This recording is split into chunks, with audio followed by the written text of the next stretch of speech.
नमस्कार, स्वागत है आप सभी का डीडी न्यूज के इस खास बुलेटिन एक्सप्रेस 100 में, जहां हम लेकर आते हैं राजनीति, मनोरंजन, देश, दुनिया, खेल और व्यापार जगत की सभी खबरों को एक्सप्रेस अंदाज में। मैं हूं अश्विनी मिश्र। देखिए खबरें तेज रफ्तार से।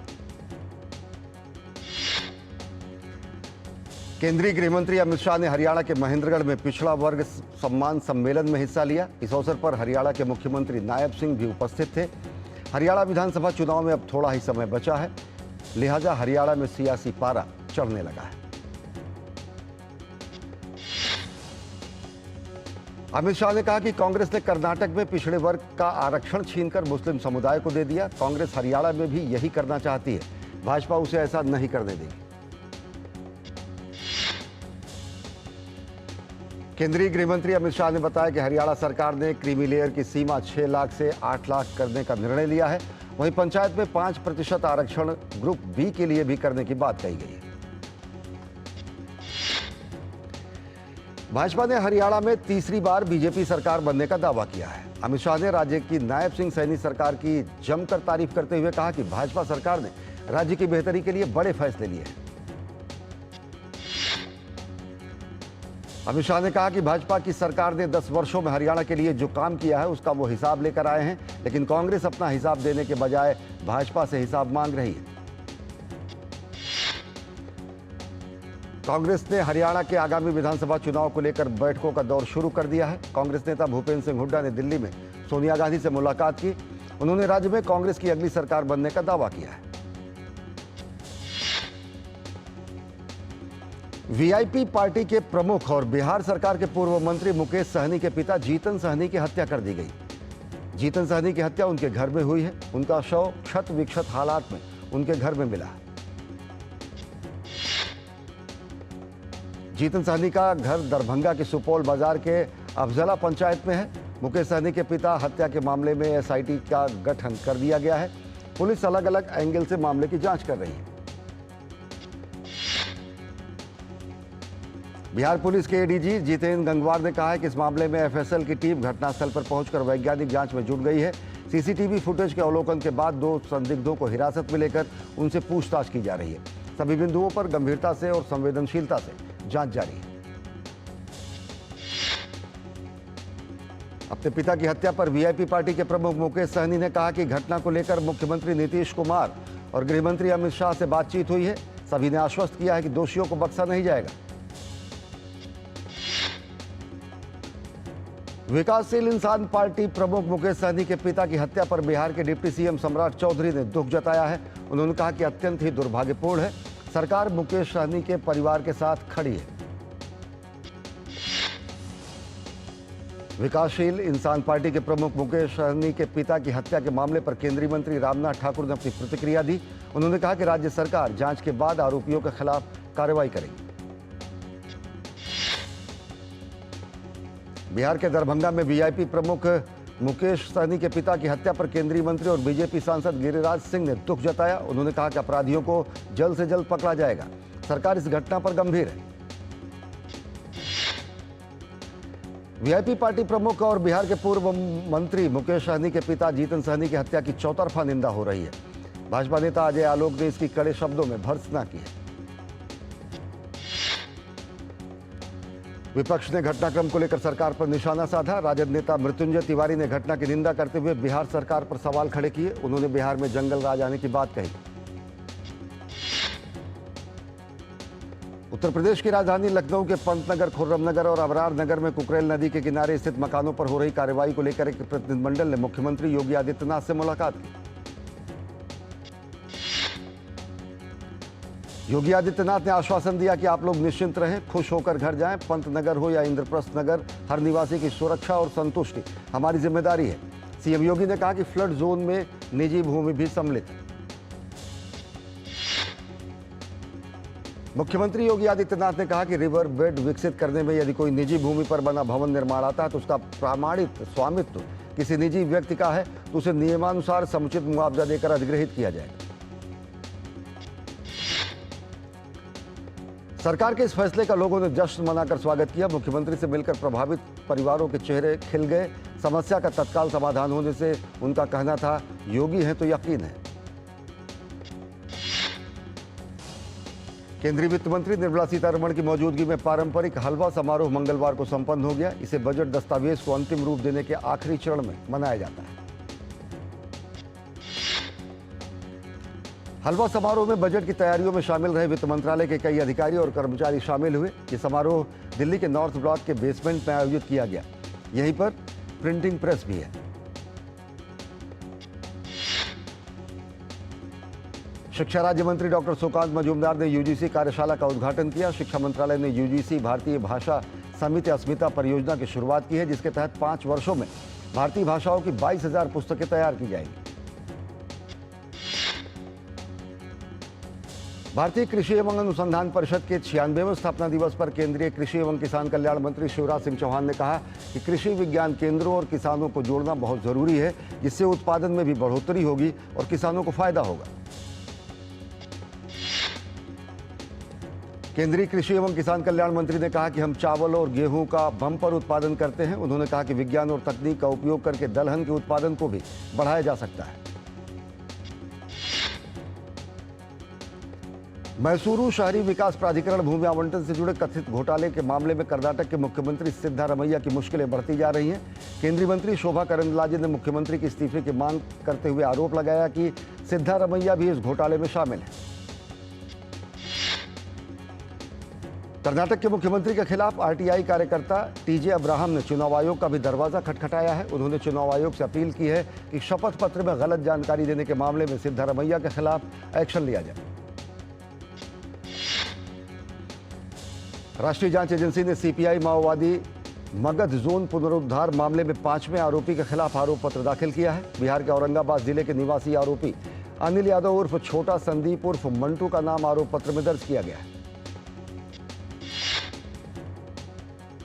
दिल्ली में टेलीकॉम मंत्रालय के अंतर्गत एडवाइजरी कमेटी मेंबर्स की मीटिंग हुई। बैठक के बाद केंद्रीय मंत्री ज्योतिरादित्य सिंधिया ने कहा कि सभी स्टेक होल्डर की राय ली गई है और भविष्य में टेलीकॉम सेक्टर को प्रधानमंत्री के विजन के तहत आगे बढ़ाया जाएगा। अपने विवादित बयानों के लिए हमेशा सुर्खियों में रहने वाले इत्तेहाद-ए-मिल्लत काउंसिल के प्रमुख मौलाना तौकीर रजा एक बार फिर चर्चा में है। इस बार मौलाना तौकीर रजा ने 23 लड़के लड़कियों के सामूहिक धर्म परिवर्तन का ऐलान किया।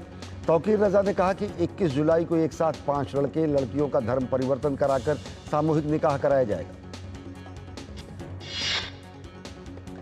हिंदू समूहों ने आईएमसी के प्रमुख राष्ट्रीय अध्यक्ष मौलाना तौकीर रजा के खिलाफ सख्त कार्रवाई की मांग की है। हिंदू समूहों ने इस संदर्भ में बरेली डीएम से मुलाकात की और उनके कार्यालय पर जोरदार प्रदर्शन भी किया। पटना में भ्रष्टाचार से जुड़े मामले में साउथ बिहार पावर डिस्ट्रीब्यूशन विभाग के प्रधान सचिव संजीव हंस के आवास पर और सरकारी कार्यालय पर ईडी और आर्थिक विभाग की इकाई ने छापेमारी की। छापेमारी आय से अधिक संपत्ति के मामले में की गई है।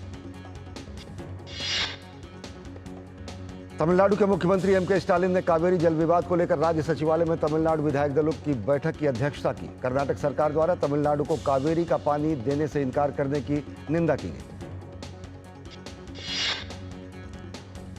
केंद्रीय मंत्री शिवराज सिंह चौहान ने 96वें आईसीएआर फाउंडेशन और प्रौद्योगिकी सम्मेलन का उद्घाटन किया। इस मौके पर केंद्रीय मंत्री राजीव रंजन, भगीरथ चौधरी और एसपीएस बघेल भी उपस्थित रहे। उत्तराखंड के मुख्यमंत्री पुष्कर सिंह धामी ने हरियाली और सुख समृद्धि के प्रतीक पौराणिक लोक पर्व हरेला के अवसर पर वृक्षारोपण अभियान में हिस्सा लिया। इस अवसर पर उन्होंने कहा कि हरेला पर्व पर 1 करोड़ से अधिक पौधे को विभाग द्वारा लगाए जाने का लक्ष्य रखा गया है। मध्य प्रदेश के बांधवगढ़ टाइगर रिजर्व में इन दिनों गश्त बढ़ा दी गई है। बांधवगढ़ टाइगर रिजर्व उप निदेशक पीके वर्मा ने बताया कि मानसून के दौरान वन्यजीवों की सुरक्षा के मद्देनजर 800 से ज्यादा कर्मचारियों को काम पर लगाया गया है। मध्य प्रदेश के धार में बड़ी संख्या में भक्त भोजशाला परिसर में पूजा अर्चना के लिए पहुंचे। ऐतिहासिक भोजशाला परिसर में 98 दिन तक चली आर्कियोलॉजिकल सर्वे ऑफ इंडिया की सर्वे रिपोर्ट मंगलवार को इंदौर हाईकोर्ट की खंडपीठ में पेश की गई। भोजशाला परिसर में आर्कियोलॉजिकल सर्वे ऑफ इंडिया के अलग अलग इलाकों की निशानदेही और खुदाई में कई विशेष अवशेष जमीन से नीचे निकले हैं। इसमें भोजशाला की दीवार, पिलर के साथ ही खुदाई के दौरान 37 देवी देवताओं की मूर्तियों तक मिलने की बात सामने आ रही है। मेरठ में थाना क्षेत्र ग्राम रसूलपुर में शादी के मौके पर डीजे बजाने को लेकर दोनों पक्षों में विवाद बढ़ने पर पथराव की घटना हुई। इस घटना के बाद दोनों पक्षों की महिलाओं सहित कई लोग घायल भी हो गए।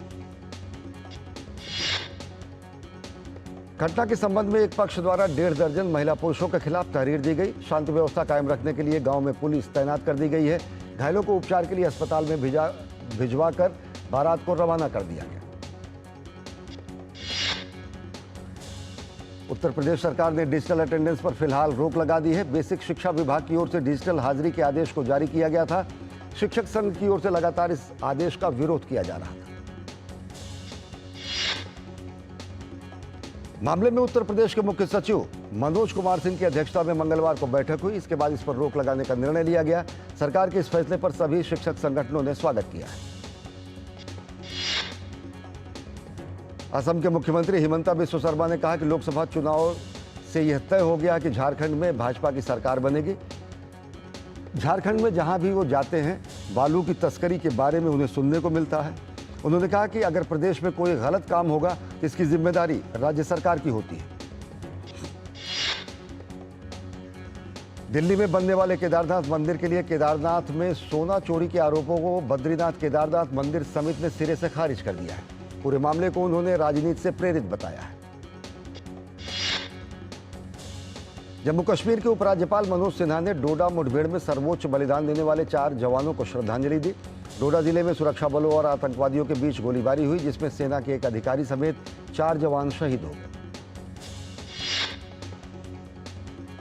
दिल्ली आबकारी नीति मामले में सुप्रीम कोर्ट के मुख्य न्यायाधीश DY चंद्रचूड़ ने दिल्ली के पूर्व डिप्टी सीएम मनीष सिसोदिया की जमानत की सुनवाई के लिए नई बेंच का गठन किया है। Justice BR Gavai, justice Sanjay Karol, justice KV Vishwanath की बेंच ने मनीष सिसोदिया की जमानत याचिका पर CBI और ED को नोटिस जारी किया है। मनीष सिसोदिया उच्चतम न्यायालय ने दोनों जांच एजेंसियों की ओर से दर्ज केस में जमानत मांगी है। अब 29 जुलाई को इस मामले में आगे की सुनवाई होगी। मनीष सिसोदिया करीब 16 महीने से जेल में बंद है। आम आदमी पार्टी की राज्यसभा सांसद स्वाति मालीवाल से मारपीट मामले में दिल्ली की पुलिस ने मुख्यमंत्री अरविंद केजरीवाल के निजी सहायक विभव कुमार के खिलाफ राउज एवेन्यू कोर्ट में आज आरोप पत्र दाखिल कर दिया। विभव कुमार द्वारा वीडियो कॉन्फ्रेंसिंग के जरिए कोर्ट में पेश किया गया चार्जशीट पर संज्ञान लेने को लेकर 30 जुलाई को कोर्ट में सुनवाई होगी। कोर्ट ने विभव कुमार की न्यायिक हिरासत की अवधि 30 जुलाई तक बढ़ा दी है। घरेलू शेयर बाजार में रिकॉर्ड बनने का सिलसिला लगातार मंगलवार को भी जारी रहा। शेयर बाजार ने ऑल टाइम हाई का नया रिकॉर्ड बनाया, साथ ही ओपनिंग और क्लोजिंग का भी नया रिकॉर्ड बनाया। BSE का सेंसेक्स 51 अंक बढ़कर 80,716 पर बंद हुआ। वहीं निफ्टी भी 26 अंक बढ़कर हरे निशान में बंद हुआ। एक तरफ जहां FMCG और IT और रियल्टी सेक्टर के शेयरों में सबसे ज्यादा खरीदारी देखने को मिली, वहीं दूसरी ओर health care, oil and gas, public sector, enterprises, utility और कैपिटल गुड्स शेयरों में आज मुनाफा वसूली होती नजर आई। एप्पल ने वित्त वर्ष 2024 में भारत में लगभग $8 बिलियन की मजबूत बिक्री की नई ऊंचाई को हासिल किया है, जो लगभग 33% की वार्षिक वृद्धि दर है। भारत सरकार द्वारा PLI योजना को बढ़ावा देने के कारण मोबाइल फोन निर्यात में वित्त वर्ष 2024 में काफी वृद्धि दर्ज की गई, जिसकी वजह से चीन और वियतनाम जैसे मोबाइल बनाने वाले दिग्गज देश भारत से होड़ में पीछे रह गए।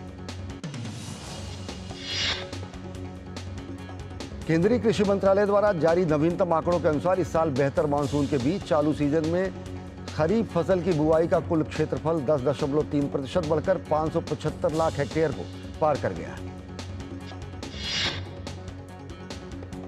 Federation of automobile dealers association के आंकड़ों के अनुसार वित्तीय वर्ष 2024-2025 के से अप्रैल से जून की तिमाही में देश में ऑटोमोबाइल की खुदरा बिक्री में पिछले वर्ष की समान अवधि की तुलना में 9% की वृद्धि दर्ज की गई। अंतर्राष्ट्रीय मुद्रा कोष ने निजी खपत, खासतौर से ग्रामीण क्षेत्रों की बेहतर संभावनाओं का हवाला देते हुए वित्त वर्ष 2024-25 के लिए भारत का वृद्धि दर 7% कर दिया है।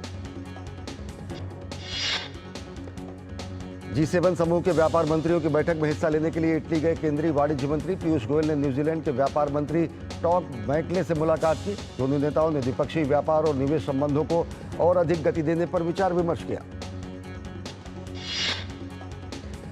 पीयूष गोयल ने यूरोपीय आयोग के कार्यकारी उपाध्यक्ष वॉल्डिक जो बर्न्सकी से भी मुलाकात की। दोनों नेताओं ने भारत यूरोपीय संघ व्यापार और आर्थिक सहयोग को बढ़ावा देने पर बातचीत की। विदेश मंत्री डॉक्टर एस जयशंकर मॉरिशस के दौरे पर हैं। उन्होंने पोर्ट लुई में प्रधानमंत्री प्रविंद जुगनाथ से मुलाकात की। वार्ता के दौरान द्विपक्षीय संबंधों को और मजबूत करने पर चर्चा हुई। विदेश मंत्री ने उच्च प्रभाव वाली 12 सामुदायिक विकास परियोजनाओं का शुभारंभ किया है। इस दौरान कई क्षेत्रों में आपसी सहयोग के समझौते भी हुए। समझौते में अंतरिक्ष विज्ञान में सहयोग, राष्ट्रीय पाठ्यचर्या अनुसंधान संस्थान का विकास, संस्कृत और भारतीय दर्शन के लिए ICCR चेयर का नवीनीकरण और भारतीय प्रवासन अभिलेखागार का डिजिटलीकरण शामिल है।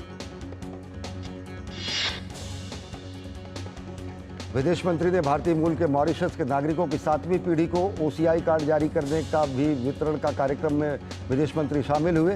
विदेश मंत्री ने मॉरिशस की आधुनिकता में और वहां की प्रगति में भारतीय सहयोग की प्रतिबद्धता को एक बार फिर दोहराया। इजरायली सेना ने गजा में हमास के खिलाफ कार्रवाई को तेज कर दिया है। मंगलवार को IDF ने गजा पट्टी के कई इलाकों में हमले किए, जिसमें कई लोगों के मरने की खबर है। IDF के मुताबिक सैनिकों ने रफाह में खुफिया जानकारी के आधार पर हवाई हमलों में हमास के आतंकवादियों समेत उनकी सुरंगों समेत अन्य सैन्य बुनियादी ढांचे को निशाना बनाया। दूसरी तरफ हमास ने भी जवाबी कार्रवाई का दावा करते हुए कहा कि इजरायली सेना पर टैंक रोधी रॉकेटों और मोर्टार बमों से हमला किया गया। हमास ने इजराइल पर आरोप लगाया है कि वो गजा में ज्यादा से ज्यादा हमले कर रहा है ताकि अरब मध्यस्थों और अमेरिका के बीच संघर्ष विराम समझौते पर पहुंचने के प्रयासों को पटरी से उतारा जा सके। लेबनान बॉर्डर पर इजरायली सेना और हिजबुल्लाह के बीच हमलों का दौर जारी है। हिजबुल्लाह के कमांड सेंटर को नष्ट करने के लिए इजराइल लगातार अटैक कर रहा है। वहीं गजा में लगातार संघर्ष की मार झेल रहे स्थानीय नागरिक दोनों पक्षों से अपनी जान बचाने की गुहार लगा रहे हैं। स्थानीय लोगों ने दुनिया के देशों से मध्यस्थता के जरिए संघर्ष को खत्म कराने की अपील की है। अमेरिकी विदेश विभाग ने बताया कि विदेश मंत्री एंटनी ब्लिंकन ने सोमवार को 2 प्रमुख इजरायली अधिकारियों से मुलाकात की और इजराइल और हमास के बीच संघर्ष विराम समझौते की दिशा में चल रही बातचीत पर चर्चा की। अमेरिका में रिपब्लिकन नेशनल कन्वेंशन ने पर्याप्त संख्या में डेलीगेट के वोट हासिल करने के बाद डोनाल्ड ट्रंप राष्ट्रपति पद के लिए रिपब्लिकन पार्टी के आधिकारिक उम्मीदवार बन गए। डोनाल्ड ट्रंप तीसरी बार अमेरिका के राष्ट्रपति का चुनाव लड़ने जा रहे हैं। डोनाल्ड ट्रंप ने 2016 में जीत हासिल की थी। वहीं 2020 में जो बाइडेन के सामने उन्हें हार का सामना करना पड़ा था। नवंबर में एक बार फिर उनका मुकाबला जो बाइडेन से होगा। अमेरिका के पूर्व राष्ट्रपति डोनाल्ड ट्रंप खुद पर हुए हमले के बाद पहली बार सार्वजनिक तौर पर सामने दिखे। रिपब्लिकन पार्टी के राष्ट्रीय सम्मेलन के जरिए मिल्वाऊ पहुंचे और पूर्व राष्ट्रपति ट्रंप के दाहिने कान पर बड़ी पट्टी लगी हुई। डोनाल्ड ट्रंप ने ओहायो के रिपब्लिकन सेनेटर JD वेंस को अपने राष्ट्रपति पद के उम्मीदवार के तौर पर चुना है। ट्रंप ने एक समय अपने आलोचक रहे और बाद में करीबी सहयोगी बन चुके वेंस पर भरोसा जताया है। ट्रंप ने अपने ट्रुथ सोशल नेटवर्क पे एक पोस्ट में लिखा कि लंबे विचार विमर्श करने और कई लोगों और प्रतिभाओं पर गौर करने के बाद उन्होंने फैसला किया कि अमेरिका के उपराष्ट्रपति पद के लिए सर्वश्रेष्ठ उम्मीदवार ग्रेट स्टेट ऑफ ओहायो के सेनेटर JD वेंस होंगे। ओहायो से पहली बार सेनेटर चुने गए वेंस के पास कंजर्वेटिव वोटों का अच्छा आधार रहा है। वेंस को उपराष्ट्रपति पद का उम्मीदवार बनाने से बड़ी संख्या में कंजर्वेटिव वोट रिपब्लिकन पार्टी की ओर आकर्षित हो सकते हैं। अमेरिका में राष्ट्रपति चुनाव के दौरान डोनाल्ड ट्रंप पर चली गोली का विवाद बढ़ गया है। बाइडेन ने कहा कि एक गलती थी, लेकिन डोनाल्ड ट्रंप के बयान ज्यादा भड़काऊ थे। FBI ने कहा कि ऐसा लगता है कि ट्रंप पर गोली चलाने वाले युवक ने अकेले इस घटना को अंजाम दिया है। पुलिस इस मामले पर भी जांच कर रही है। साथ ही साथ FBI इस घटना की जांच घरेलू आतंकवाद के पहलू पर भी कर रही है। केन्या में एक बार फिर विरोध प्रदर्शन का दौर शुरू हो गया है। राष्ट्रपति विलियम रूटो के इस्तीफे की मांग को लेकर प्रदर्शनकारियों ने देश में मंगलवार को पूर्ण रूप से बंद का आह्वान किया। इस बीच केन्या की राजधानी नैरोबी समेत अन्य हिस्सों में विरोध प्रदर्शन हिंसक रूप ले गया। राष्ट्रपति रूटो के इस्तीफे की मांग करते हुए नारे लगाने वाले प्रदर्शनकारियों को तितर बितर करने के लिए पुलिस ने आंसू गैस का भी इस्तेमाल किया। राजधानी नैरोबी के दक्षिणी बाहरी इलाके में लगभग 200 प्रदर्शनकारियों का विरोध करते हुए रूटो को जाना होगा जैसे नारे लगाए गए। प्रदर्शनकारी दरअसल कुशासन, भ्रष्टाचार और पहले की सरकार विरोधी रैलियों के दौरान दर्जनों प्रदर्शनकारियों की मौत के लिए रूटो को दोषी ठहरा रहे हैं और उनके इस्तीफे की मांग कर रहे हैं। इससे पहले राष्ट्रपति विलियम रूटो के कार्यालय ने प्रदर्शनकारियों द्वारा उठाई गई शिकायतों को दूर करने के लिए इस सप्ताह बहुप्रतीक्षित क्षेत्रीय वार्ता की घोषणा की, लेकिन अब तक बातचीत शुरू होने का कोई संकेत नहीं मिला है। प्रदर्शनकारियों ने संसद में घुसपैठ और उसके कुछ हिस्सों में आग लगा दी। हिंसक प्रदर्शन के दौरान कम से कम 39 लोगों की मौत हो गई थी। प्रदर्शनकारियों के बीच उनके इस्तीफे की मांग लगातार जारी है। इसके साथ ही पिछले सप्ताह राष्ट्रपति विलियम रूटो ने अपने लगभग पूरे मंत्रिमंडल को बर्खास्त कर दिया। सात्विक चिराग की जोड़ी ने पेरिस ओलंपिक में आसान ड्रॉ मिला है। सात्विक चिराग को ग्रुप सी में रखा गया है, जहां उनकी सबसे मजबूत प्रतिद्वंदी इंडोनेशिया की दुनिया के 6ठे नंबर की जोड़ी से मुकाबला होगा। सात्विक चिराग को ग्रुप सी में रखा गया है, जहां उनकी सबसे मजबूत प्रतिद्वंदी इंडोनेशिया की दुनिया की 6ठे नंबर की जोड़ी से मुकाबला होगा। इसके अलावा ग्रुप सी में दुनिया की 31वें नंबर की जर्मनी की जोड़ी और दुनिया की 43वें नंबर की फ्रेंच जोड़ी भी शामिल है। पेरिस ओलंपिक के लिए निशानेबाजी की तैयारियों पर डीडी न्यूज से खास बातचीत में NRAI के महासचिव कुंवर सुल्तान ने कहा कि इस बार भारत निशानेबाजी के बड़े दल के साथ पेरिस जा रहा है। उन्होंने कहा कि निशानेबाजी में कई पदक की उम्मीद की जा सकती है।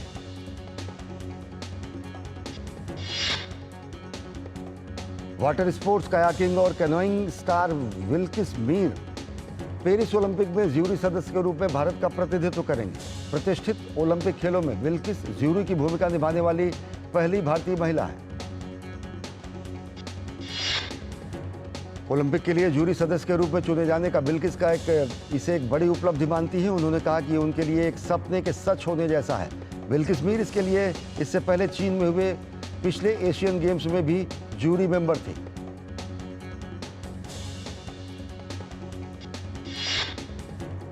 भारतीय क्रिकेट टीम के कप्तान रोहित शर्मा ने वनडे और टेस्ट में अपने भविष्य को लेकर कहा है कि वे इतनी दूर तक नहीं सोचते हैं। उन्होंने कहा कि अभी कुछ समय और उनके फैंस उन्हें खेलते हुए देखेंगे। जिम्बाब्वे पर भारत को T20 सीरीज में जीत दिलाने के बाद शुभमन गिल ने कहा कि वो कप्तानी करते हुए अपना सर्वश्रेष्ठ प्रदर्शन कर पाते हैं, साथ ही मैदान पर रहने का आनंद भी लेते हैं।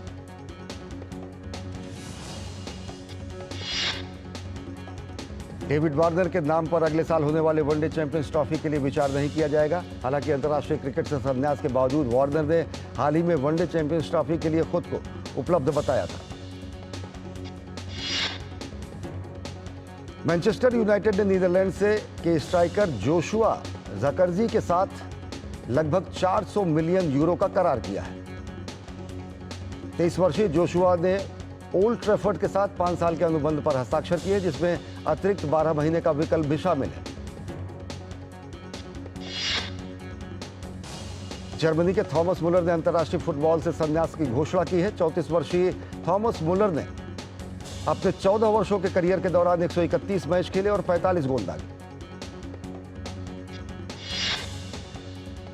थॉमस मुलर जर्मनी की 2014 की विश्व कप टीम विजेता का हिस्सा थे। मुलर ने मार्च 2010 में अपना इंटरनेशनल डेब्यू किया था।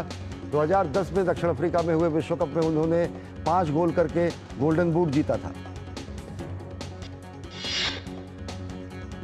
मशहूर एक्टर पंकित ठक्कर फिल्म मोहमाया के जरिए OTT पर डेब्यू करने के लिए तैयार है। पंकित को अब के पहले टीवी शो बरसाते मौसम प्यार का इसमें देखा गया था। इन दिनों लोग फिल्म बैड न्यूज के गाने तौबा तौबा पर जमकर झूम रहे हैं। गाने पर रील भी खूब बन रही है। इस गाने को वॉक्सो मार्टिस ने कोरियोग्राफ किया है।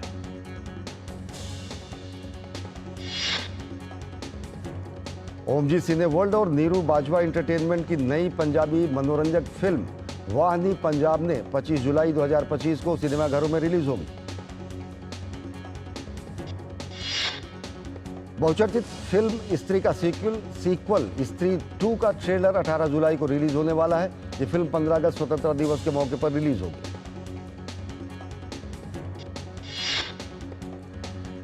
जय बोडस और पार्थ त्रिवेदी द्वारा निर्देशित गुजराती फिल्म फक्त पुरुषों माते का टीजर जारी कर दिया गया है। ये फिल्म 15 अगस्त पर स्वतंत्रता दिवस के मौके पर रिलीज होगी।